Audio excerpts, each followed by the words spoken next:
Hello, and welcome to Salinas Valley Memorial Healthcare System's virtual Ask the Experts event here on Facebook.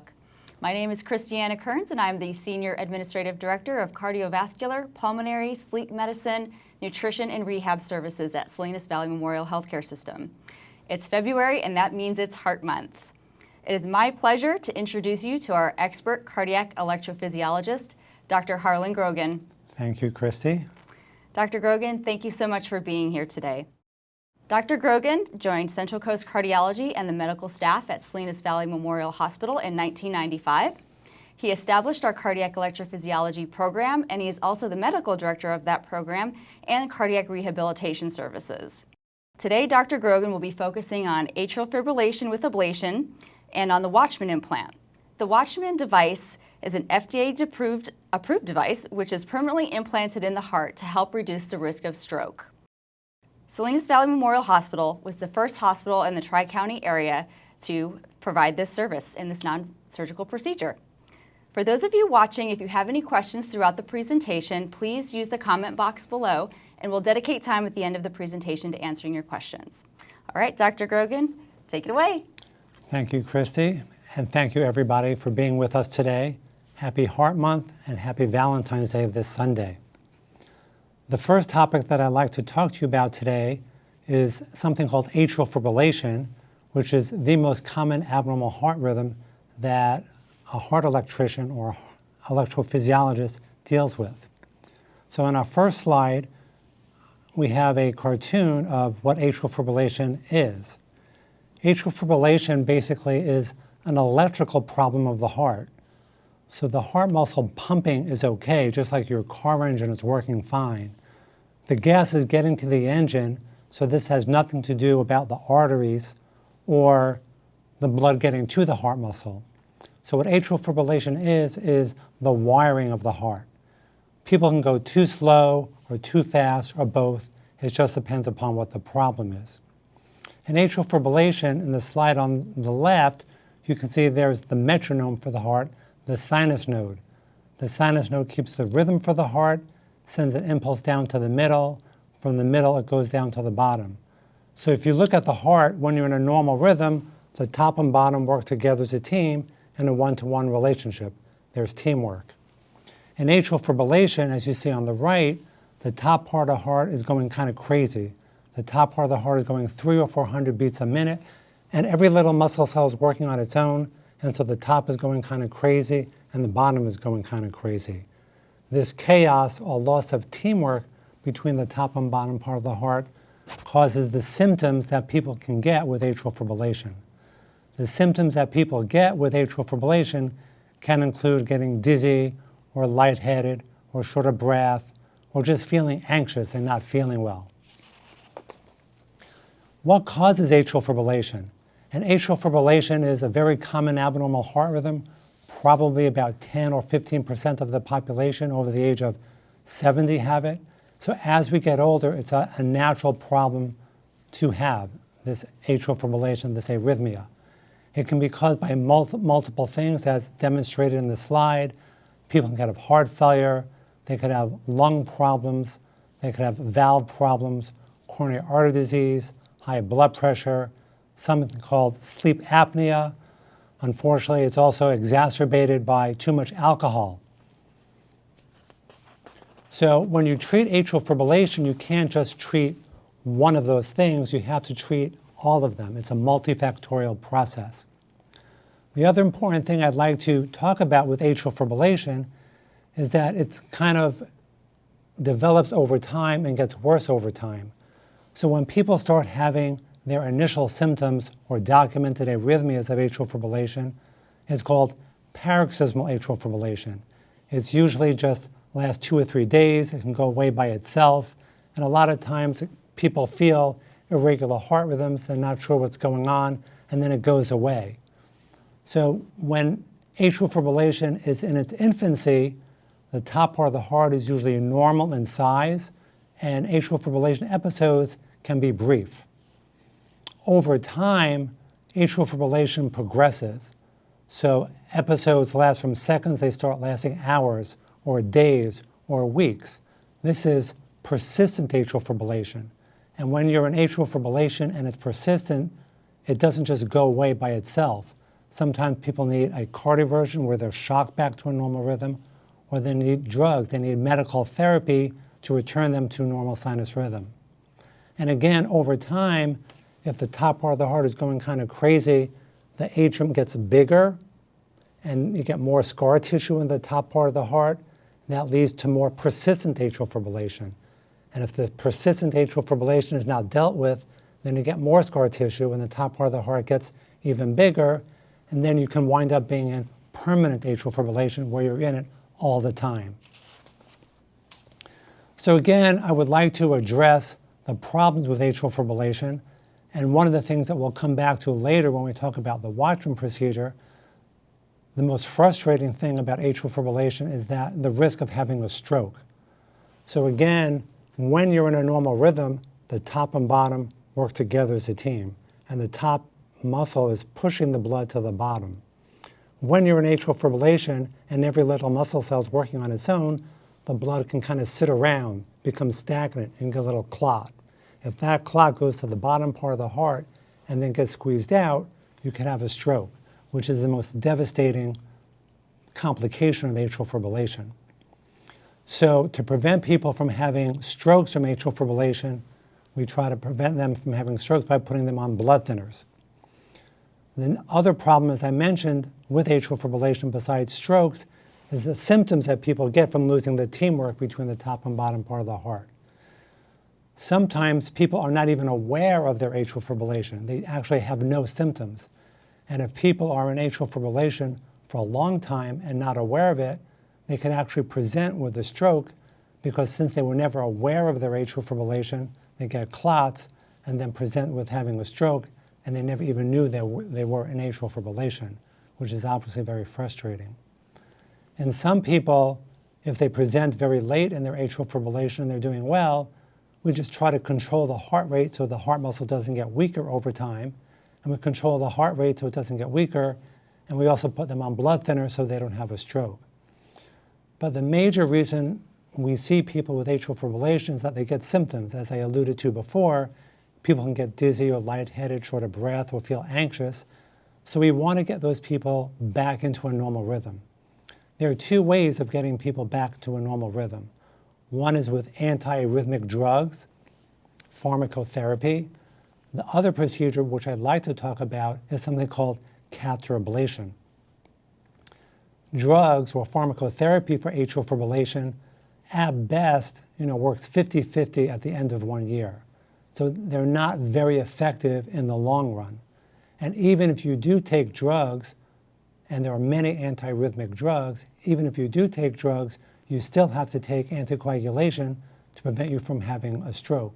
You can't depend on those drugs working forever and keeping you in a normal rhythm. And studies have shown that even if you take a drug to keep you in a normal rhythm, you have to stay on a blood thinner. So again, just to highlight, because I'm going to be talking about the Watchman procedure, again, when to try to assess whether somebody really needs to be on a blood thinner or not, there are multiple scoring systems. So the older scoring system is called the CHADS-2 risk score. And those are the first letter standing for people who have congestive heart failure, hypertension, if you're over 75, if you have diabetes, if you have a stroke. And for each of those risk factors, you get a point. And the more points you have, the higher the risk of having a stroke.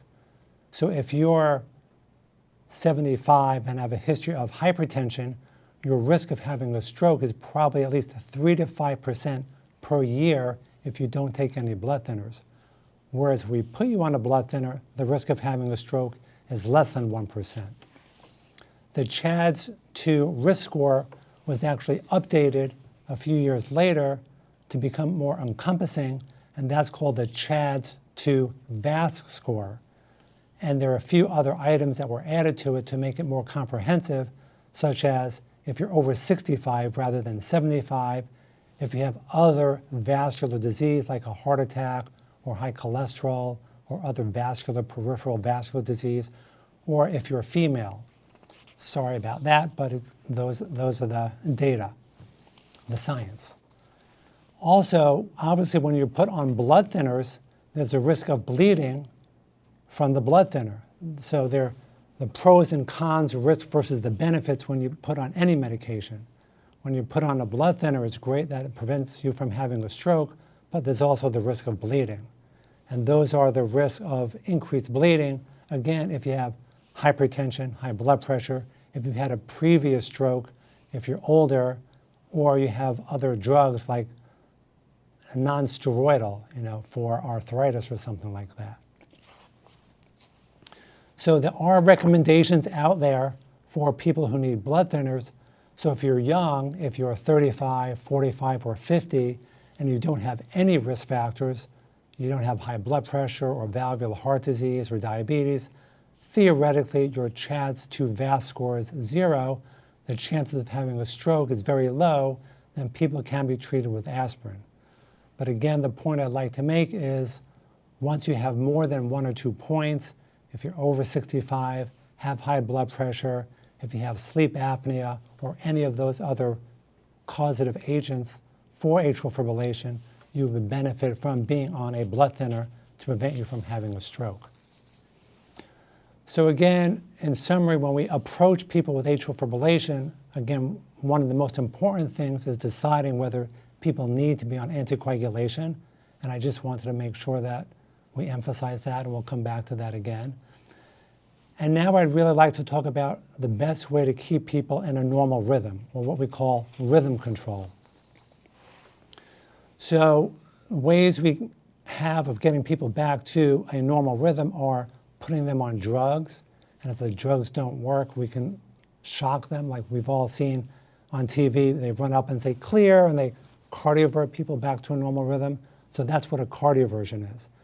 Now, a cardioversion doesn't fix the problem. It just temporarily gets you back into a normal rhythm, but you still need your drugs. So what I'd like to talk about next is what I think, obviously, as a heart electrician, a better way to keep people in a normal rhythm, and that's catheter ablation. So if you look at the heart, the blood comes back from the lungs to the heart. So you have the right lung, you have the left lung. There are usually 2 veins from the right lung, 2 veins from the left lung. So there are usually 4 veins which bring blood from the lungs back to the heart. Those are called the pulmonary veins. And it's electrical short circuits on the lung side that get into the heart that create this electrical chaos that causes atrial fibrillation. So if you look at the diagram, you can see that there are 4 pulmonary veins: the left upper, left lower, right upper, right lower, and they're circled there. And again, it's electrical short circuits on the lungs that get into the heart that create this electrical mischief. So theoretically, if you could put duct tape around those veins and prevent those electrical impulses from getting into the heart, in most people we could actually cure or alleviate most of their atrial fibrillation. And the chances of success with a single atrial fibrillation ablation is usually quoted as about 70 to 80% for one procedure, which does mean that 20 to 30% of people may need a second procedure. So it's a very common practice that people will need a second procedure for their atrial fibrillation. The other thing I would like to mention is that the sooner that we can do an ablation on somebody, usually the rate of success is higher.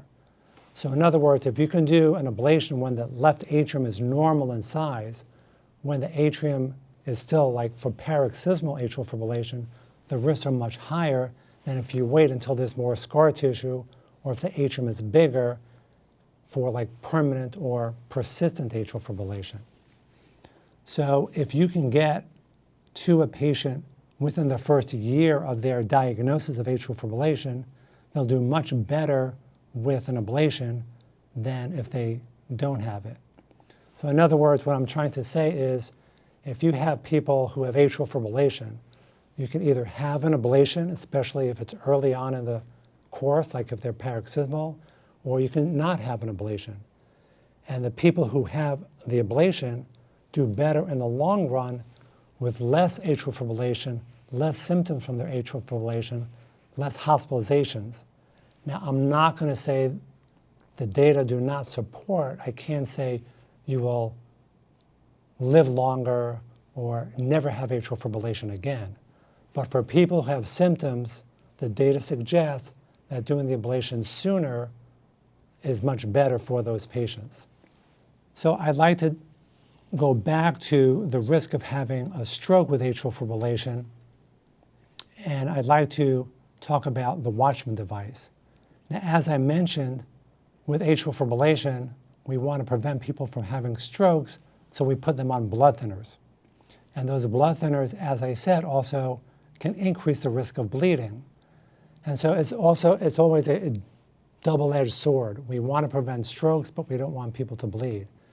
So a lot of people do get blood thinners for the atrial fibrillation, but because they're falling, they're older, they use canes, they're in a wheelchair, or they have GI bleeding, they have ulcers, they have imbalance issues, or sometimes people will come to us and say, hey, I'm 60 years old, I go skiing all the time, I go windsurfing, I go water skiing, I don't want to be on a blood thinner, I'm just going to hurt myself if I fall or hit my head. And so for people who need to be on anticoagulants for atrial fibrillation, but they can't take the blood thinner because they're bleeding or falling, the Watchman device is like the perfect device, and we'll discuss that after the little video that you'll see now.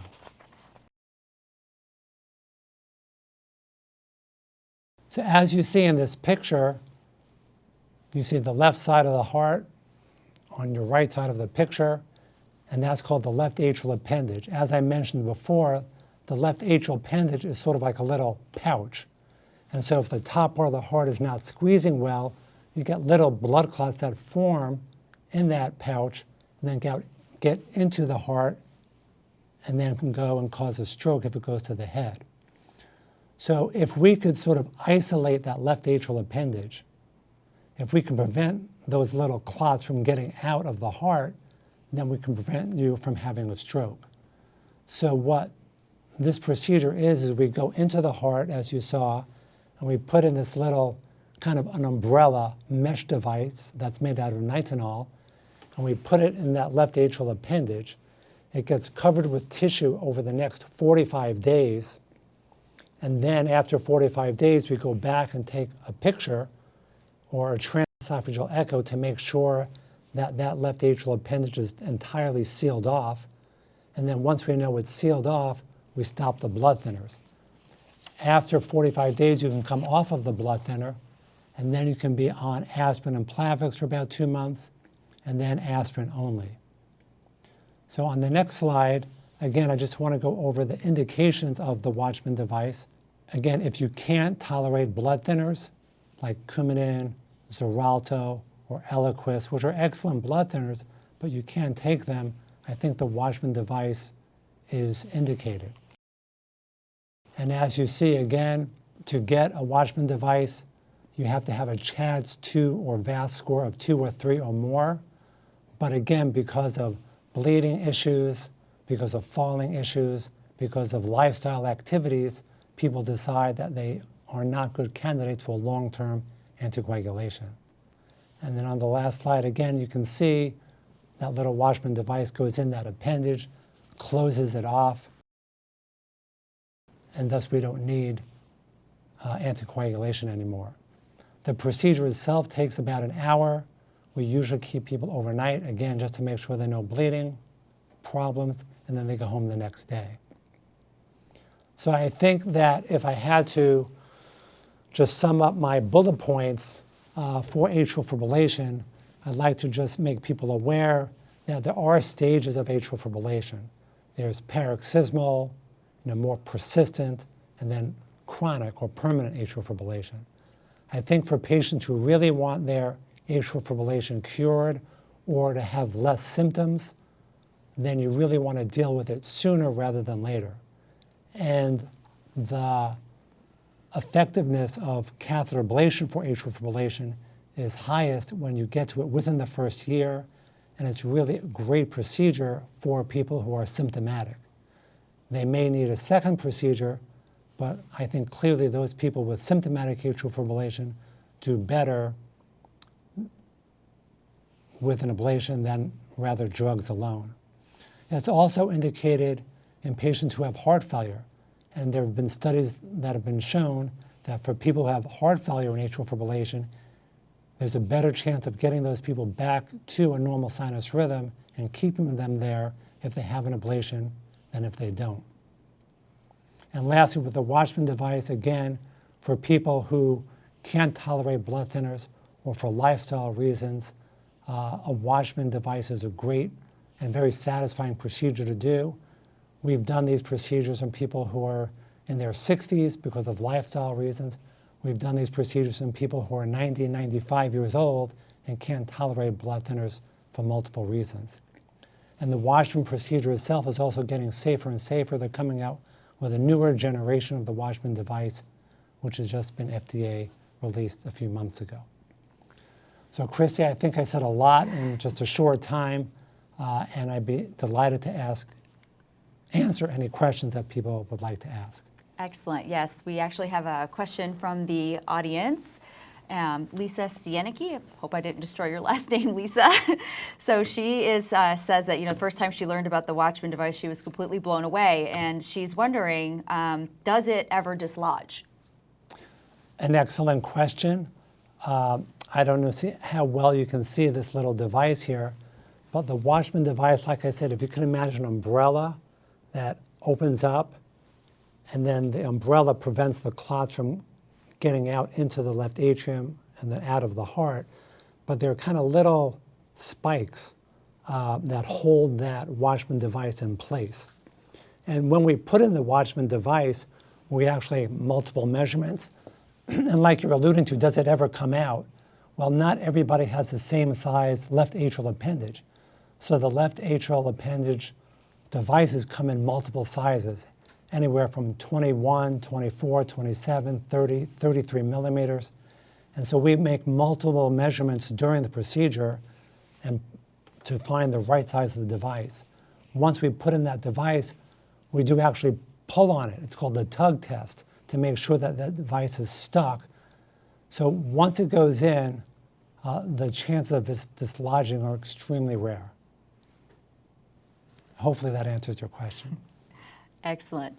We have another question. How old is the youngest person you've implanted the Watchman device in, and how about the oldest?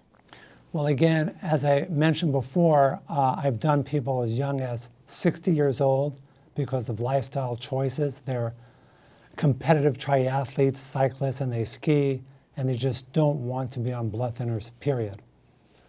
For some people who are that young, what I actually urge them, if feasible, is to get an ablation to try to help keep them in a normal rhythm. And once they recover from that, consider the Watchman device if it's still needed.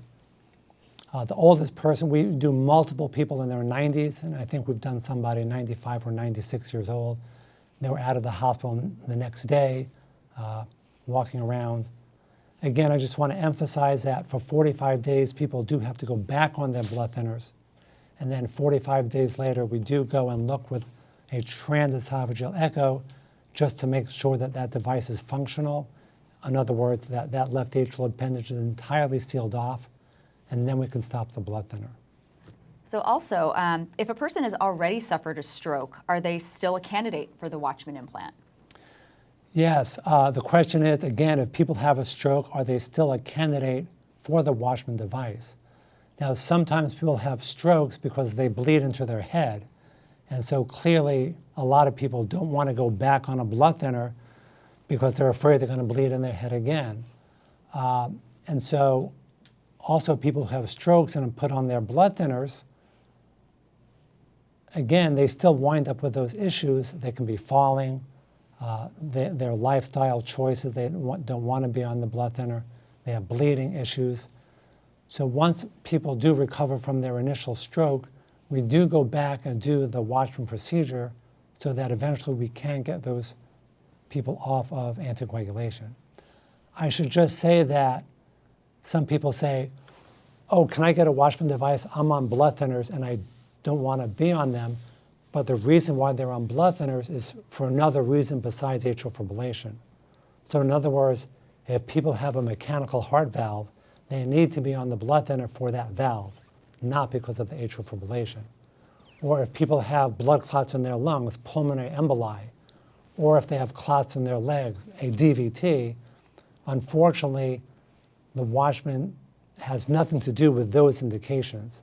Okay, the Watchman device, again, is only to prevent people with atrial fibrillation from having strokes so we can get them off of anticoagulation, but they can't need their anticoagulation for other reasons. And about how many of these procedures have you performed so far at the hospital? The Watchman device has been around for a few years, and as I mentioned, another generation is now being FDA released. We started doing this at Salinas Valley Hospital about 2 years ago, and so far we've done between 50 and 55 devices without any complications, without any major complications or bleeding. I think there are a lot more patients who would benefit from this procedure, and I think it's one of the more rewarding procedures to do to get people off of blood thinners when they're not great candidates for it. Excellent. Thank you so much. Other question from the audience is people are wondering if they can make an appointment with you to discuss this implant and if they need a referral to do so. We're available for atrial fibrillation ablations, for Watchman procedures. We do have a coordinator. Her name is Ann Timberlake, so you can call Ann Timberlake or call our clinic or the hospital, and obviously we'll put you in touch with the right people. Excellent. Thank you so much, Dr. Grogin. Do you have anything else you'd like to add about heart health and during this COVID-19 pandemic? Well, I think that the COVID pandemic has to be taken very seriously, and a lot of people are afraid of being in hospitals for cardiac procedures during this time. But a lot of cardiac issues, having heart attacks or valve problems or strokes, are issues that don't go away just because of COVID. And so I don't want people to not pay attention to their cardiac symptoms or think it can wait until COVID goes away. And I also like to add, I think everybody should get a vaccine if they can, and obviously wear a mask. This is not natural that we're not wearing masks right now, but we wear this all the time, and I think this can be a lifesaver. Excellent. Thank you so much, Dr. Grogin. And if you'd like to learn more about this procedure, please contact our Watchman Program Director, Ann Timberlake. Her name is up on the screen as well as her email address. Her phone number is 831-759-1992. Again, that's 831-759-1992. And her email is atimberlake@svmh.com. Well, that does it for us. Thank you all so much for watching, and happy Heart Month, and love your heart, because we certainly do. Thank you.